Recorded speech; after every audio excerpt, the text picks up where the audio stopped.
ಹೌದು, ನಗರಸಭೆ ಅಧ್ಯಕ್ಷ ಸ್ಥಾನ ಉಳಿಸಿಕೊಳ್ಳುವುದೆಂದರೆ ಅದು ಪ್ರತಿಷ್ಠೆಯ ಪ್ರಶ್ನೆ.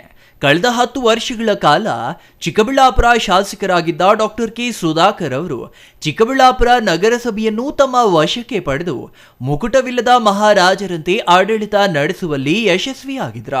ಅಲ್ಲದೆ ಮುಖ್ಯಮಂತ್ರಿಗಳ ವಿಶೇಷ ಅನುದಾನ ಸೇರಿದಂತೆ ಚಿಕ್ಕಬಳ್ಳಾಪುರ ನಗರಸಭೆ ಈವರೆಗೂ ಕಂಡು ಕೇಳರಿಯದ ಮಟ್ಟದಲ್ಲಿ ಅನುದಾನ ತಂದು ನಗರದ ಅಭಿವೃದ್ಧಿಯತ್ತ ಗಮನ ಹರಿಸಿದ್ರ.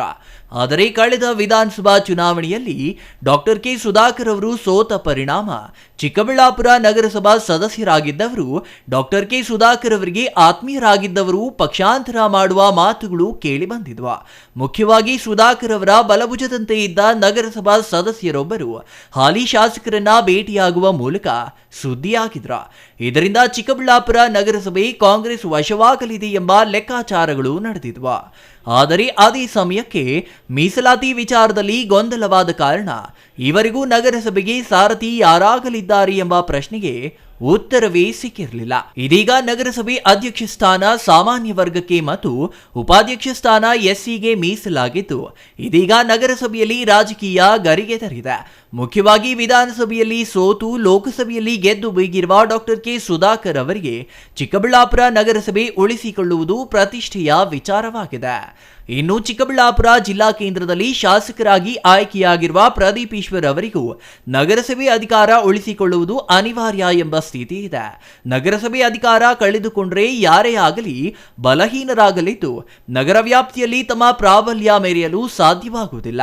ಪ್ರಸ್ತುತ ಚಿಕ್ಕಬಳ್ಳಾಪುರ ನಗರಸಭೆಯಲ್ಲಿ ಕಾಂಗ್ರೆಸ್ಗೆ ಪೂರ್ಣ ಬಹುಮತವಿದೆ.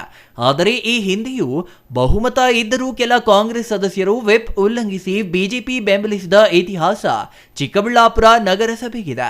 ಪ್ರಸ್ತುತ ಚಿಕ್ಕಬಳ್ಳಾಪುರ ನಗರಸಭೆಯಲ್ಲಿ ಬಿಜೆಪಿ 9 ಸದಸ್ಯರನ್ನ ಹೊಂದಿದ್ರೆ ಕಾಂಗ್ರೆಸ್ 16 ಸದಸ್ಯರನ್ನ ಹೊಂದಿದೆ. ಜೆಡಿಎಸ್ 2 ಮತ್ತು ಪಕ್ಷೇತರರು 4 ಮಂದಿ ಗೆಲುವು ಸಾಧಿಸಿದ್ದಾರೆ. 31 ಮಂದಿ ಸದಸ್ಯರಿರುವ ಚಿಕ್ಕಬಳ್ಳಾಪುರ ನಗರಸಭೆಯಲ್ಲಿ ಬಹುಮತಕ್ಕೆ 16 ಮಂದಿ ಸದಸ್ಯರ ಬೆಂಬಲದ ಅಗತ್ಯವಿದೆ. ಆದರೆ ಈ ಹಿಂದೆ ಮೊದಲ ಅವಧಿಯ ಅಧ್ಯಕ್ಷರ ಆಯ್ಕೆ ವೇಳೆ ಕಾಂಗ್ರೆಸ್ ಸದಸ್ಯರು ವಿಪ್ ಉಲ್ಲಂಘಿಸಿ ಬಿಜೆಪಿ ಬೆಂಬಲಿಸಿದ ಕಾರಣ ಕಾಂಗ್ರೆಸ್ ಅಧಿಕಾರ ಕಳೆದುಕೊಂಡಿತು. ಇದೀಗ ಸಂಸದರಾಗಿ ಡಾಕ್ಟರ್ ಕೆ ಸುಧಾಕರ್ ಅವರು ಇರುವುದರಿಂದ ಮತ್ತೆ ಚಿಕ್ಕಬಳ್ಳಾಪುರ ನಗರಸಭೆಯಲ್ಲಿ ಕೇಸರಿ ಬಾವುಟ ಹಾರಲಿದೆಯಾ ಇಲ್ಲವೇ ಕೈ ಕಮಾಲ್ ನಡೆಸಲಿದೆಯಾ ಎಂಬ ಕುತೂಹಲ ಮನೆ ಮಾಡಿದೆ.